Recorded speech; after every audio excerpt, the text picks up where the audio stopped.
ನಿನ್ನೆ ದಿನ ನರೇಂದ್ರ ಮೋದಿಜಿಯವರ ಸರ್ಕಾರ ಮಂಡನೆ ಮಾಡಿರ್ತಕ್ಕಂಥ ಬಜೆಟ್ ದೂರದೃಷ್ಟಿಯ ಬಜೆಟ್ 2047ರ ವಿಕಸಿತ ಭಾರತದ ಫೌಂಡೇಶನ್ ಹಾಕ್ತಕ್ಕಂಥ ಭದ್ರ ಬುನಾದಿಯನ್ನು ಹಾಕ್ತಕ್ಕಂಥ ಬಜೆಟ್ ಇದಾಗಿದೆ. ಮಹಾತ್ಮ ಗಾಂಧೀಜಿಯವ್ರ ಕನಸಿತ್ತು, ಭಾರತದ ಆತ್ಮ ಎಲ್ಲಿದೆ ಅಂದ್ರೆ ಹಳ್ಳಿಗಳಲ್ಲಿದೆ. ಹಳ್ಳಿಗಳ ಅಭಿವೃದ್ಧಿ ಆದಾಗ ಮಾತ್ರ ಭಾರತ ದೇಶದ ಅಭಿವೃದ್ಧಿ ಆಗ್ತದ ಅಂತಕ್ಕಂಥದ್ದನ್ನ ಮಹಾತ್ಮ ಗಾಂಧೀಜಿಯವರು ಜೀವಿತ ಕಾಲದಲ್ಲೇ ಹೇಳಿದರು. ನಿನ್ನೆ ದಿನ 53,50,00,000 ಕೋಟಿ ಬಜೆಟ್, ಬಹುಶಃ ಸ್ವತಂತ್ರ ಭಾರತದ ಇತಿಹಾಸದಲ್ಲಿ ಇಷ್ಟೊಂದು ದೊಡ್ಡ ಮೊತ್ತದ ಬಜೆಟ್ ಅನ್ನ ಮಂಡನೆ ಮಾಡಿರ್ತಕ್ಕಂಥದ್ದು ನರೇಂದ್ರ ಮೋದಿಜಿಯವರ ಸರ್ಕಾರ. ಶ್ರೇಯಸ್ಸಿಗೆ ನರೇಂದ್ರ ಮೋದಿಜಿಯವರು ಪಾತ್ರರಾಗಿದ್ದಾರೆ.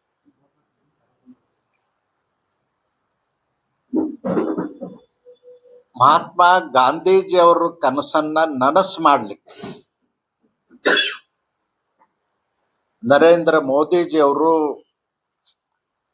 ಉದ್ಯೋಗ ಸೃಷ್ಟಿ, ಗ್ರಾಮೀಣ ಪ್ರದೇಶದಲ್ಲಿರ್ತಕ್ಕಂಥ ಯುವಕರಿಗೆ ಉದ್ಯೋಗ ಸೃಷ್ಟಿ ಮಾಡ್ತಕ್ಕಂಥದ್ದು ಮತ್ತು ಜಾಗತಿಕ ಸವಾಲುಗಳ ನಡುವೆಯೂ ಆರ್ಥಿಕತೆಗೆ ಪ್ರಮುಖ ಮಹತ್ವವನ್ನು ಕೊಟ್ಟಿರ್ತಕ್ಕಂಥದ್ದು, ಸಬ್ಕಾ ಸಾಥ್ ಸಬ್ಕಾ ವಿಕಾಸ್ ಅಂತಕ್ಕಂಥ ಧ್ಯೇಯ ವಾಕ್ಯಗಳೊಂದಿಗೆ ನಿನ್ನೆ ಬಜೆಟ್ ಅನ್ನ ಮಂಡಿಸಿದಾರಂತ ನಾನು ಹೇಳಲಿಕ್ಕೆ ಬಯಸ್ತೇನೆ. ಬಹಳ ಪ್ರಮುಖವಾದದ್ದು ಮಹಾತ್ಮ ಗಾಂಧೀಜಿ ಅವರು ಹೇಳಿದರು, ಗ್ರಾಮ ಸ್ವರಾಜ್ಯ ರಾಮರಾಜ್ಯದ ಕನಸನ್ನು ಕಂಡವರು. ಸ್ವಾತಂತ್ರ್ಯ ಬಂದ ನಂತರ ನಮ್ಮ ದೇಶ ಬ್ರಿಟಿಷರ ಕಪ್ಪಿ ಮುಷ್ಟಿಯಿಂದ ಮುಕ್ತ ಆಗಬೇಕು, ಗ್ರಾಮ ಸ್ವರಾಜ್ಯ ಆಗಬೇಕು, ರಾಮರಾಜ್ಯದ ಕನಸು ನನಸಾಗಬೇಕು ಅಂತಕ್ಕಂಥ. ಗ್ರಾಮೀಣ ಪ್ರದೇಶದಲ್ಲಿರ್ತಕ್ಕಂಥ ನಮ್ಮ ಜನ ಕುಲದ ಕಸಬನ್ನೇ ನಂಬಿ ಬದುಕ್ತಕ್ಕಂಥವ್ರು, ಪಾರಂಪರಿಕವಾಗಿ ಕೈಗಾರಿಕೆಗಳನ್ನು ಮಾಡ್ಕೊಂಡು ಬಂದಂಥವ್ರು, ಗುಡಿ ಕೈಗಾರಿಕೆ. ಅದಕ್ಕೆ ಈ ಬಜೆಟ್ನಲ್ಲಿ ಹೆಚ್ಚಿನ ಉತ್ತೇಜನವನ್ನು ಕೊಡ್ತಕ್ಕಂಥ ಕೆಲಸ ನರೇಂದ್ರ ಮೋದಿಜಿಯವ್ರ ಸರ್ಕಾರ ಮಾಡಿದೆ. ಮತ್ತು ದೀರ್ಘಕಾಲೀನ ಭದ್ರತೆ ಮತ್ತು ಸ್ಥಿರತೆಯನ್ನು ಖಚಿತಪಡಿಸುವಂತ ಬಜೆಟ್ ಇದಾಗಿದೆ. ಯಾಕೆ ಈ ಮಾತನ್ನು ಹೇಳ್ತೇನೆ ಅಂದ್ರೆ, ಭಾರತೀಯರಿಗೆ ಒಂದು ಸಂಸ್ಕೃತಿ ಇದೆ. ನಾವು ಗಳಿಸಿದ್ದನ್ನ ಹಿಂದೆ ಖರ್ಚು ಮಾಡಿ ನಾಳೆ ಬೆಳಗ್ಗೆ ಮತ್ತೆ ಖಾಲಿ ಇರುವುದಿಲ್ಲ. ಗಳಿಸಿದ್ರಲ್ಲಿ ಸ್ವಲ್ಪನ್ನ ಉಳಿಸುವಂತ ಸಂಸ್ಕೃತಿ ಇರುವುದರಿಂದ ನಮ್ಮ ಆರ್ಥಿಕತೆಗೆ ಯಾವತ್ತೂ ಕೂಡ ಧಕ್ಕೆ ಆಗಿಲ್ಲ. ಪ್ರಪಂಚದ ಶ್ರೀಮಂತ ರಾಷ್ಟ್ರಗಳು ಆರ್ಥಿಕವಾಗಿ ದಿವಾಳಿ ಆದಾಗೂ ಕೂಡ ಭಾರತ ದೇಶದಲ್ಲಿ ಅದರ ಪರಿಣಾಮ ಆಗಿಲ್ಲ. ಅದಕ್ಕೆ ಕಾರಣ ನಮ್ಮ ಪೂರ್ವಜರ ಸಂಸ್ಕೃತಿ ಮತ್ತು ಪರಂಪರೆ ನಮಗ್ ಬಿಟ್ಟು ಹೋಗಿರ್ತಕ್ಕಂಥ. ಅದಕ್ಕಾಗಿ ಮಾಡಿದ ಇವತ್ತು ಬಹಳ ಪ್ರಮುಖವಾಗಿ ಕಾಂಗ್ರೆಸ್ನವರು ವಿಶೇಷವಾದಂಥ ಅಧಿವೇಶನವನ್ನು ಕರೆದಿದ್ದಾರೆ. ಗಾಂಧೀಜಿ ಅವ್ರ ಹೆಸರನ್ನ ತೆಗೆದು ಹಾಕಿಬಿಟ್ರು, ನರೇಗಾ ಯೋಜನೆ ಹೆಸರನ್ನ ತೆಗೆದು ಹಾಕಿದ್ರು ಅಂತ ಹೇಳ್ತಾರೆ. ನಾನು ಅವ್ರಿಗೆ ಕೇಳ್ತೇನೆ, ನೀವು ಆ ಯೋಜನೆ ಪ್ರಾರಂಭ ಮಾಡಿದಾಗ ಯಾರ ಹೆಸರಿಟ್ಟಿದ್ರಿ? ನೆನಪು ಮಾಡ್ಕೊಳ್ಬೇಕು. ಮನಮೋಹನ್ ಸಿಂಗ್ರ ಸರ್ಕಾರ UPA ಗೌರ್ಮೆಂಟ್. ಅವಾಗ ನೀವು ಹೆಸರಿಟ್ಟದ್ದು ಜವಾಹರ್ ರೋಜ್ಗಾರ್ ಯೋಜನೆ ಅಂತ ಇಟ್ಟಿದ್ರಿ. ಅಷ್ಟೊಂದು ಗಾಂಧೀಜಿ ಅವ್ರ ಬಗ್ಗೆ ಕಳಕಳಿ ಕಾಳಜಿ ಇದ್ರೆ ಅವತ್ತೇ ಇಡ್ಬೋದಾಗಿತ್ತು, ಇಟ್ಟಿಲ್ಲ. ರಾಜ್ಯದಲ್ಲಿ ಸುಮಾರು 25 ಸಂಸ್ಥೆಗಳಿಗೆ ಇಂದಿರಾ ಗಾಂಧಿ, ರಾಜೀವ್ ಗಾಂಧಿ ಅವ್ರ ಹೆಸರೇ ಇಟ್ಟಿರಿ. ಯಾಕೆ ಮಹಾತ್ಮ ಗಾಂಧೀಜಿ ಅವ್ರ ಹೆಸರು ಇಡಲಿಲ್ಲ? ಕಾಂಗ್ರೆಸ್ಸಿನ 60 ವರ್ಷದ ದೇಶದ ಆಡಳಿತದಲ್ಲಿ ಮಹಾತ್ಮ ಗಾಂಧೀಜಿ ಅವರೇ ಕಳೆದೋಗಿದ್ರು, ಇದ್ದಿದ್ದೇ ಇಲ್ಲ. ನಾನು ಯಾಕೆ ಅದನ್ನು ಹೇಳ್ತೀನಿ ಅಂದ್ರೆ, ಪಂಡಿತ್ ಜವಾಹರ್ಲಾಲ್ ನೆಹರೂರವರು 1961ರಲ್ಲಿ ಸಾಬರ್ಮತಿ ಆಶ್ರಮ್ ಡೆವಲಪ್ಮೆಂಟ್ ಕಾರ್ಪೊರೇಷನ್ ಅಂತ ಒಂದು ಕಾರ್ಪೊರೇಷನ್ನೇ ಮಾಡಿದ್ರು. ಒಂದೇ ₹1 ಅನುದಾನ ಕೊಡಲಿಲ್ಲ 60 ವರ್ಷ. ಒಂದೇ ಒಂದು ಅಭಿವೃದ್ಧಿ ಕೆಲಸ ಕಾರ್ಯಗಳನ್ನು ಮಾಡಲಿಲ್ಲ. ಸಾಬರಮತಿ ನದಿ ಸಂಪೂರ್ಣವಾಗಿ ಒಣಗಿ ಹೋಗಿ ಊರುಗಳಲ್ಲಿ ಆ ಚರಂಡಿ ನೀರು ಸಾಬರಮತಿ ನದಿ ಒಳಗೆ ಹರಿತಿತ್ತು. ಸಾಬರಮತಿ ಆಶ್ರಮದಲ್ಲಿರ್ತಕ್ಕಂಥ ಎಲ್ಲ ಕಟ್ಟಡಗಳು ನಾಶ ಆಗಿ ಹೋಗಿದ್ದು ಮಾಡಲಿಲ್ಲ. ಪಂಡಿತ್ ಜವಾಹರ್ಲಾಲ್ ನೆಹರು ಮಾಡಲಿಲ್ಲ, ಇಂದಿರಾ ಗಾಂಧಿಯವರು ಮಾಡಲಿಲ್ಲ, ರಾಜೀವ್ ಗಾಂಧಿಯವರು ಮಾಡಲಿಲ್ಲ. ಆದರೆ ನರೇಂದ್ರ ಮೋದಿಜಿಯವರು 2005ರಲ್ಲಿ ಗುಜರಾತಿನ ಮುಖ್ಯಮಂತ್ರಿಯಾಗಿ ಮಾಡಿರ್ತಕ್ಕಂಥದ್ದೇನು ಸಾಬರಮತಿ ಆಶ್ರಮ ಅಭಿವೃದ್ಧಿ ನಿಗಮ ಅಂತ ಮಾಡಿ ಸಂಪೂರ್ಣವಾಗಿ ಹಾಳಾಗಿ ಹೋಗಿರ್ತಕ್ಕಂಥ ನದಿಯನ್ನ ಪುನರ್ಜೀವನಗೊಳಿಸಿದ್ರು. 12 ತಿಂಗಳು ನದಿಯೊಳಗೆ ನೀರಿರ್ತದ, ನದಿ ಹರಿತದ. ಅಷ್ಟೇ ಅಲ್ಲ, ಸರ್ವತ ಋತು ನದಿ ಅಂತ ಹೇಳಿ ಘೋಷಣೆ ಮಾಡ್ತಕ್ಕಂಥದ್ದು ಕೆಲಸ ಮಾಡಿ ನದಿ ಗುಂಟ ಗಾರ್ಡನ್ ಮಾಡಿ ಡೆವಲಪ್ಮೆಂಟ್ ಮಾಡಿ ಮಹಾತ್ಮ ಗಾಂಧೀಜಿಯವರು ಹೇಳಿರ್ತಕ್ಕಂಥ ಕೆಲಸ ಕಾರ್ಯಗಳನ್ನು ಅಲ್ಲಿ ಮಾಡೋದ್ರ ಮೂಲಕ ಅದೊಂದು ಅತ್ಯುತ್ತಮವಾದಂಥ ನದಿಯನ್ನಾಗಿ ಪರಿವರ್ತನೆ ಮಾಡಿದರು. ಅದಲ್ಲದೆ ಸಾಬರಮತಿ ಆಶ್ರಮದಲ್ಲೇನು ಕೊಂಪೆ ಆಗಿದ್ದು ಕಟ್ಟಡಗಳು ಅವನ್ನೆಲ್ಲವನ್ನು ಪುನರ್ಜೀವನಗೊಳಿಸಿ ರಿಪೇರಿ ಮಾಡಿ ರಿಹ್ಯಾಬಿಟೇಷನ್ ಮಾಡಿ ಅಲ್ಲಿ ಪ್ರವಾಸಿ ತಾಣವನ್ನಾಗಿ ಮಾಡಿದ್ದಾರೆ. ದೇಶದಿಂದ ವಿದೇಶದಿಂದ ಬರ್ತಕ್ಕಂಥ ಪ್ರತಿಯೊಬ್ಬರೂ ಕೂಡ ಅಲ್ಲಿ ಹೋಗೇ ಬರ್ಬೇಕನ್ನುವಷ್ಟರ ಮಟ್ಟಿಗೆ ಪ್ರವಾಸಿ ತಾಣವನ್ನು ಅಭಿವೃದ್ಧಿ ಮಾಡಿದ್ದಾರೆ. ನಾನು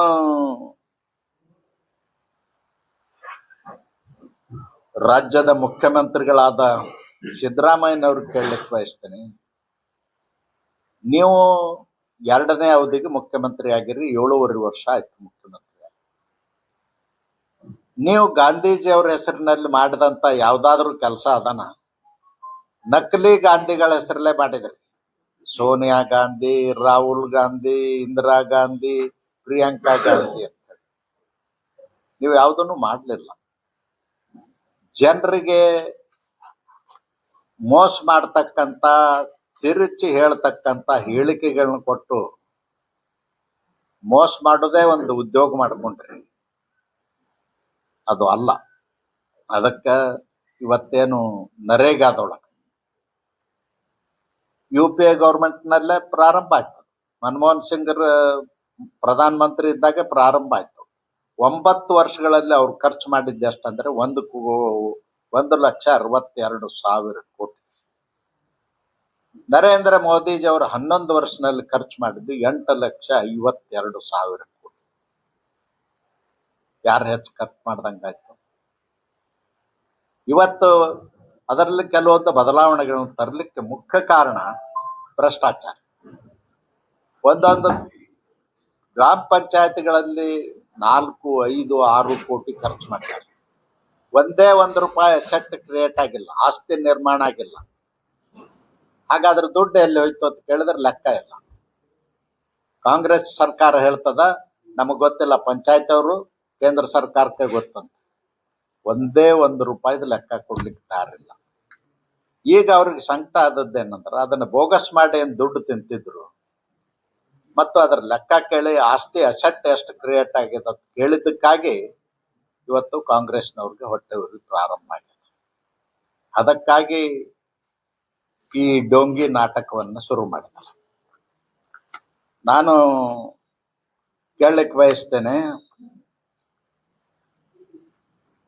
ಇದರಲ್ಲಿ ಏನು ತಪ್ಪಾಗಿದೆ ಅನ್ನೋದು ಹೇಳ್ಬೇಕು. ಗಾಂಧೀಜಿಯವ್ರ ಹೆಸರು ಕಳೆದೋಯ್ತು. ಗಾಂಧೀಜಿಯವ್ರ ಹೆಸರು ಕಳೆದ ನರೇಂದ್ರ ಮೋದಿಜಿಯವ್ರ ಹೆಸರು ಇಟ್ಕೊಂಡಿಲ್ಲ.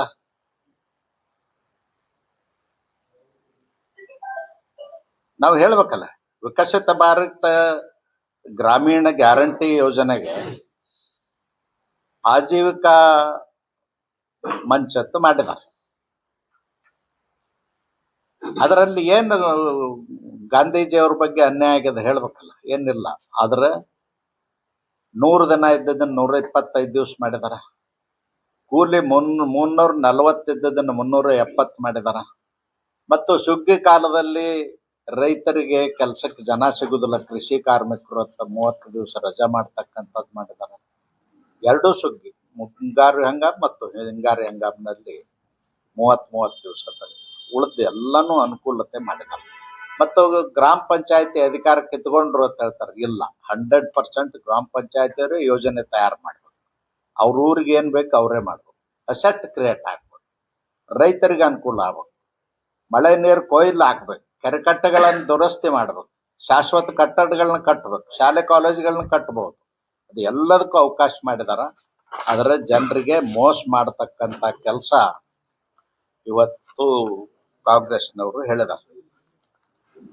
ಸುಳ್ಳು ಹೇಳಿಕೆಯಿಂದ ಜನರ ಮನಸ್ಸನ್ನ ಕದಿಯುವಂತ ಕೆಲಸ ಮಾಡ್ತಾ ಇದ್ದಾರೆ. ಯಾಕಂದ್ರೆ ಜನರಿಗೆ ಏನಾಗ್ತದ ಗೊತ್ತಿರುವುದಿಲ್ಲ, ಸತ್ಯ ಗೊತ್ತಿರುವುದಿಲ್ಲ. ಸತ್ಯವನ್ನ ನಾವು ಯಾವತ್ತೂ ಮರೆಮಾಚಿ ಹೇಳ್ತಕ್ಕಂಥ ಕೆಲಸ ಮಾಡಬಾರ್ದು ಅಂತೇಳಿ ನಾನು ಕಾಂಗ್ರೆಸ್ ನಾಯಕರಿಗೆ ಹೇಳಲಿಕ್ಕೆ ಬಯಸ್ತೇನೆ. ಒಂದು ಬಜೆಟ್ ಅತ್ಯುತ್ತಮ ಕೆಲಸ ಮಾಡಿರ್ತಕ್ಕಂಥದ್ದು ಕ್ಯಾನ್ಸರ್ದಂಥ ರೋಗ ಮತ್ತು ಡಯಾಬಿಟಿಸ್ ಅಂಥವು ಇಂಥ ಸಿವಿಯರ್ ಕಾಯಿಲೆಗಳನ್ನು ಖರ್ಚು ವೆಚ್ಚ ಭರಿಸ್ತಕ್ಕಂಥ ಶಕ್ತಿ ಜನಸಾಮಾನ್ಯರಿಗಿಲ್ಲ ಅನ್ನೋ ಕಾರಣಕ್ಕಾಗಿ ಔಷಧ ಮೇಲೆ ಎಲ್ಲ ಟ್ಯಾಕ್ಸ್ಗಳನ್ನು ರದ್ದು ಮಾಡ್ತಾರೆ. ಅಷ್ಟೇ ಅಲ್ಲದೇ ರೋಗಿಗಳಿಗೆ 5 ಲಕ್ಷದವರೆಗೂ ಆಯುಷ್ಮಾನ್ ಭಾರತದಲ್ಲಿ ಕೊಡ್ತಕ್ಕಂಥ ಕೆಲಸವನ್ನು ಮುಂದುವರಿಸಿದ್ದಾರೆ. ಹೀಗೆ ಹಲವಾರು ಸಹಾಯ ಮಾಡೋದ್ರಿಂದ ಜೀವರಕ್ಷಕ ಔಷಧಿಗಳ ಮೇಲೆ ತೆರಿಗೆ ತೆಗೆದಿರೋದ್ರಿಂದ ಶ್ರೀಸಾಮಾನ್ಯರಿಗೆ ಭಾಳ ಅನುಕೂಲ. ಈಗ ದೇಶದಲ್ಲಿ ಡಯಾಬಿಟಿಸ್ ಸಂಖ್ಯೆ ಹೆಚ್ಚಾಗದೆ, 20ಕ್ಕಿಂತ ಹೆಚ್ಚು ಜನರಲ್ಲಿ ಡಯಾಬಿಟಿಸ್, ಕ್ಯಾನ್ಸರ್ ರೋಗ ಉಲ್ಬಣಗೊಳ್ತಾ ಇದೆ. ಈ ಸಂದರ್ಭದಲ್ಲಿ ಮಾಡಿರ್ತಕ್ಕಂಥದ್ದು ಭಾಳ ಅತ್ಯುತ್ತಮವಾದಂಥ ಕೆಲಸ ಅಂಥೇಳಿ ನಾನು ಹೇಳಲಿಕ್ಕೆ ಬಯಸ್ತೇನೆ. ಮತ್ತು 15,000 ಹೈಸ್ಕೂಲು, 500 ಕಾಲೇಜುಗಳಲ್ಲಿ ಕ್ರಿಯೇಷನ್ ಲ್ಯಾಬ್ಗಳನ್ನ ಪ್ರಾರಂಭ ಮಾಡ್ತಕ್ಕಂಥದಕ್ಕೆ ಬಜೆಟ್ನಲ್ಲಿ ದುಡ್ಡು ಕೊಟ್ಟಿದ್ದಾರೆ. ಮತ್ತು ಯುವ ಜನಾಂಗಕ್ಕೆ ಅದೊಂದು ಪ್ರೋತ್ಸಾಹಿಸ್ತಕ್ಕಂಥ ಕೆಲಸ ಆಗ್ತದೆ. ಉದ್ಯೋಗ ಸೃಷ್ಟಿಗೆ ಆದ್ಯತೆಯನ್ನು ಕೊಟ್ಟಿದ್ದಾರೆ. MSME ಕ್ಷೇತ್ರಕ್ಕೆ ಹೆಚ್ಚು ಬೆಂಬಲ, ವಿಶೇಷ ಬೆಂಬಲವನ್ನು ಘೋಷಣೆ ಮಾಡಿದ್ದಾರೆ. ರೈತರು ಮತ್ತು ಗ್ರಾಮೀಣ ಭಾರತದ ಬಗ್ಗೆ, ರೈತರ ಆದಾಯ ಹೆಚ್ಚಿಸಲಿಕ್ಕೆ ತಂತ್ರಜ್ಞಾನ, ನೀರಾವರಿ ಮತ್ತು ಕೃಷಿ ಮೂಲಭೂತ ಸೌಕರ್ಯಗಳಿಗೆ ಹೆಚ್ಚು ಒತ್ತು ಕೊಡ್ತಕ್ಕಂಥ ಬಜೆಟನ್ನು ಈ ಬಜೆಟ್ನಲ್ಲಿ ಮಾಡಿದ್ದಾರೆ. ಅದು ಅಲ್ಲದೇ ಬಹಳ ಮಹತ್ವದ ಒಂದು ತೀರ್ಮಾನ ಸರ್ಕಾರದ್ದು, ಆರೋಗ್ಯ ಮತ್ತು ಶಿಕ್ಷಣಕ್ಕೆ ಆದ್ಯತೆ. ಇದುವರೆಗೂ ನಾವು ಶಿಕ್ಷಣಕ್ಕೆ, ಆರೋಗ್ಯಕ್ಕೆ ಖರ್ಚು ಮಾಡಿದ್ದನ್ನು ನಾನ್ ಪ್ಲಾನ್ ಎಕ್ಸ್ಪೆಂಡಿಚರ್ ಒಳಗೆ ತಗೊಳ್ತಾ ಇದ್ವಿ. ಈಗ ಸರ್ಕಾರ ನಿರ್ಧಾರ ಮಾಡಿದ್ದು, ನರೇಂದ್ರ ಮೋದಿಜಿ ಅವ್ರ ಸರ್ಕಾರ ನಿರ್ಧಾರ ಮಾಡಿದ್ದು, ಶಿಕ್ಷಣಕ್ಕೆ ಮತ್ತು ಆರೋಗ್ಯಕ್ಕೆ ನಾವು ಹಾಕ್ತಕ್ಕಂಥ ಬಂಡವಾಳ ಅದು ಹೂಡಿಕೆ ಅಂತೇಳಿ, ಇನ್ವೆಸ್ಟ್ಮೆಂಟ್ ಅಂತ ಹೇಳಿ ಪರಿಗಣಿಸ್ಬೇಕು ಅಂತ ಹೇಳಿ ಮಾಡಿದ್ರು. ಬಹಳ ಅದ್ಭುತವಾದಂಥ ಕೆಲಸ. ನಮ್ಮ ಮಕ್ಕಳನ್ನ ವಿದ್ಯಾವಂತರನ್ನ ಮಾಡಿದ್ರ, ಅವ್ರನ್ನ ತಂತ್ರಜ್ಞಾನದಲ್ಲಿ ಮುಂದೆ ತಂದ್ರ, ಅವ್ರನ್ನ ಆರೋಗ್ಯವಂತರನ್ನಾಗಿ ಮಾಡಿದ್ರ ಇವತ್ತು ದೇಶಕ್ಕೆ ಆಸ್ತಿ ಆಗ್ತಾರೆ. ಅದಕ್ಕಾಗಿ ಶಿಕ್ಷಣ ಮತ್ತು ಆರೋಗ್ಯಕ್ಕೆ ಖರ್ಚು ಮಾಡ್ತಕ್ಕಂಥದ್ದು ನಾನ್ ಪ್ಲಾನ್ ಎಕ್ಸ್ಪೆಂಡಿಚರ್ ಅಲ್ಲ, ಪ್ಲಾನ್ ಎಕ್ಸ್ಪೆಂಡಿಚರ್. ನಾವು ಮುಂದಿನ ವರ್ಷಗಳಿಗಾಗಿ ಮಕ್ಕಳನ್ನ ರೆಡಿ ಮಾಡ್ತಕ್ಕಂಥದ್ದು, ಉದ್ಯೋಗ ಸೃಷ್ಟಿ ಮಾಡ್ತಕ್ಕಂಥದ್ದು, ಅವ್ರನ್ನ ವಿದ್ಯಾವಂತರನ್ನ ಮಾಡ್ತಕ್ಕಂಥದ್ದಕ್ಕೆ ಏನು ಖರ್ಚು ಮಾಡ್ತಾರೆ ಅದೆಲ್ಲವೂ ಕೂಡ ನಮಗೆ ಹೂಡಿಕೆ. ನಾವೀಗ ಹೂಡಿಕೆ ಮಾಡ್ತಿರ್ತೀವಲ್ಲ, ಬಂಡವಾಳ ನಮ್ಮ ಹತ್ರ ದುಡ್ಡಿದ್ರೆ ಅದರೊಳಗೆ ಅದ್ರ ಲಾಭ ಬರ್ತದ್ದು. ಆ ರೀತಿ ಅದು ಹೂಡಿಕೆ ಅಂತ ಪರಿಗಣಿಸಿದ್ದು ಬಹಳ ಉತ್ತಮವಾದಂಥದ್ದು ಮಾಡಿದ್ದಾರೆ. ಮತ್ತು ಇನ್ನೂ ಒಂದು ಬಹಳ ಪ್ರಮುಖವಾಗಿ, ಗ್ರಾಮೀಣ ಪ್ರದೇಶದ ಹೆಣ್ಣು ಮಕ್ಕಳು ನಗರಗಳಲ್ಲಿ ಬಂದು ಓದಲಿಕ್ಕೆ ವ್ಯವಸ್ಥೆ ಇರುವುದಿಲ್ಲ. ಅವ್ರಿಗೆ ಹಾಸ್ಟೆಲ್ ವ್ಯವಸ್ಥೆ ಇರುವುದಿಲ್ಲ, ಮನೆ ವ್ಯವಸ್ಥೆ ಇರುವುದಿಲ್ಲ, ರೂಮ್ ವ್ಯವಸ್ಥೆ ಇರುವುದಿಲ್ಲ. ಅದಕ್ಕಾಗಿ ಪ್ರತಿ ಜಿಲ್ಲೆನಲ್ಲೂ ಉನ್ನತ ಶಿಕ್ಷಣಕ್ಕೆ ಮತ್ತು ತಾಂತ್ರಿಕ ಶಿಕ್ಷಣಕ್ಕೆ, ವೈದ್ಯಕೀಯ ಶಿಕ್ಷಣಕ್ಕೆ ಓದ್ತಕ್ಕಂಥ ಹೆಣ್ಣು ಮಕ್ಕಳಿಗೆ ವಿಶೇಷ ಹಾಸ್ಟೆಲ್ಗಳು ಎಲ್ಲ ಜಿಲ್ಲೆಗಳಲ್ಲಿ ಈ ಸರಿ ಪ್ರಾರಂಭ ಮಾಡ್ತಾರೆ. ಅದಕ್ಕಾಗಿ ಸಮಾಜ ಕಲ್ಯಾಣ ಇಲಾಖೆಗೆ ಅಂದ್ರೆ ಅಲ್ಲಿ ಸೋಷಿಯಲ್ ಜಸ್ಟಿಸ್ ಮಿನಿಸ್ಟ್ರಿ ಅಂತ ಹೇಳ್ತೀವಿ, 62,000 ಕೋಟಿ ಇಟ್ಟಾರೆ. ಈ ಸಾರಿ ಹೆಚ್ಚು ಕೊಡ್ತಕ್ಕಂಥ ಕೆಲಸವನ್ನು ಮಾಡ್ತಾ ಇದ್ದಾರೆ.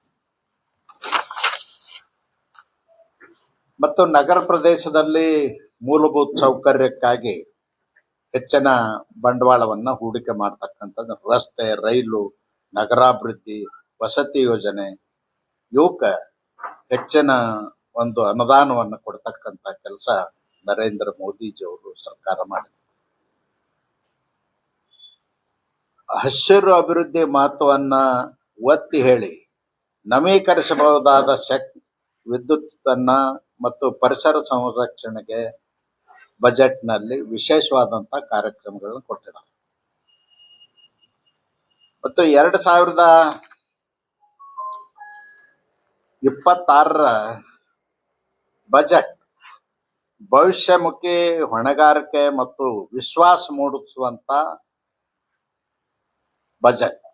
ಭಾರತವನ್ನ 2047ಕ್ಕೆ ಇಡೀ ಪ್ರಪಂಚದಲ್ಲಿ ನಮ್ಮದು ಬಲಿಷ್ಠ ರಾಷ್ಟ್ರ ಆಗಬೇಕು, ಸರ್ವಾಂಗೀಣ ಅಭಿವೃದ್ಧಿ ಹೊಂದಿದ ರಾಷ್ಟ್ರ ಆಗಬೇಕು ಅನ್ನೋ ದೃಷ್ಟಿಯಿಂದ ನರೇಂದ್ರ ಮೋದಿಜಿಯವರು ಈ ಬಜೆಟ್ ಅನ್ನ ಮಂಡಿಸಿದ್ದಾರೆ. ನರೇಂದ್ರ ಮೋದಿ ಅವರ 10 ವರ್ಷದ ಆಡಳಿತದಲ್ಲಿ 25 ಕೋಟಿ ಜನ ಬಡತನ ರೇಖೆಗಿಂತ ಮೇಲೆ ಬಂದ್ದಾರೆ. ಇದು ನಾವ್ಯಾರ ಹೇಳುವ ವರದಿ ಅಲ್ಲ, ವರ್ಲ್ಡ್ ಬ್ಯಾಂಕಿನವರು ಸರ್ವೆ ಮಾಡಿ ಕೊಟ್ಟಿರ್ತಕ್ಕಂಥ ವರದಿ. ವರ್ಲ್ಡ್ ಬ್ಯಾಂಕ್ನವ್ರದ್ದು ಸರ್ವೆ ಬರೀ ಭಾರತ ದೇಶಕ್ಕಲ್ಲ, ಇಡೀ ಪ್ರಪಂಚದ 100 ದೇಶಗಳ ಬಗ್ಗೆ ಸರ್ವೆ ಮಾಡಿ ವರದಿಯನ್ನು ಕೊಡ್ತಾರೆ. ಇವತ್ತು ಅದ್ಭುತವಾದಂಥ ಕೆಲಸ ಮಾಡಿದ್ದಾರೆ. ಮತ್ತು ಸರೋವರಗಳನ್ನ ನಿರ್ಮಾಣ ಮಾಡ್ತಕ್ಕಂಥದ್ದು ಮತ್ತು ಅಭಿವೃದ್ಧಿ ಮಾಡ್ತಕ್ಕಂಥದ್ದು ನಾವು ಹೆಚ್ಚಿನ ಆದ್ಯತೆಯನ್ನು ಕೊಡಬೇಕು. ಕರ್ನಾಟಕ ಒಂದು ಜಲಸಂಪನ್ಮೂಲ ಇರ್ತಕ್ಕಂಥ ರಾಜ್ಯ. ಇದುವರೆಗೂ ನಾವು ಜಲಸಂಪನ್ಮೂಲವನ್ನ ಸರಿಯಾಗಿ ಸದ್ಬಳಕೆ ಮಾಡದೇ ಇರುವುದರಿಂದ ಅನೇಕ ಸಮಸ್ಯೆಗಳು ಹುಟ್ಟಿದಾವೆ. ಇವತ್ತು ಕೃಷಿಗೆ ನೀರು ಸಿಗ್ತಾ ಇಲ್ಲ, ಕುಡಿಯುವ ನೀರಿನ ಸಮಸ್ಯೆಗಳಾಗ್ತಾ ಇದ್ದಾವೆ.